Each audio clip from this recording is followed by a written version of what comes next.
এই বেটা এই তোর কাজ কাম নাই নাকি? তুই কি করতেছিস? শুয়ে এই যে কি করতেছিস? এই ভিডিও দেখে কিন্তু দিতে যাবি নাকি? হ্যাঁ, ভাই তোর না দোকান আছে বাজারে? ভাই তুই ভালো একটা কথা বলছিস ভাই। অবশ্যই যাবো দোকানে, লাঞ্চ করতে এসে দুপুরে খাইতে এলাম তাই আধা ঘন্টা রেস্ট না নিলে হয়।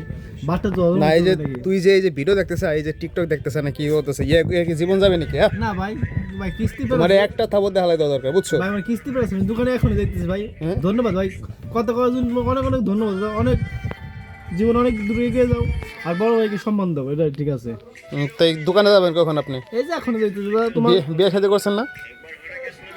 বিয়ে করলে গিয়ে এখানে দেখতাম চাপে থাকুন চাপে। তো এই যে ভিডিওগুলো দেখতেছেন, ঠিক আছে, এই যে ভিডিও এমনি ঘুরাইতেছেন শুধু শুধু, এই সময়টা কি কাজ করলে ভালো হইতো না? এটা অলসতা এমনি। আমার ভাই ওয়াইফ লাইন নিছে অন্তকুমার বিশ্বাস।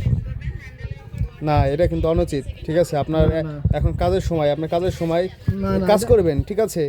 এই বয়সে কাজ না করলে বুড়া বয়সে যায় মনে করেন অবস্থা খারাপ হয়ে যাবে। এই জন্য ভালো ভালো বুদ্ধি দিতেছি, এই সমস্ত বাদ দিয়ে কাজ কাম করেন, এই টিকটক দিয়ে। হ্যাঁ, ঠিক দাদা, আছে, আপনি তো ইয়ে আপনার করে লাভ আপনার নাই। কথা হলো অনেক চমক করেছে যা।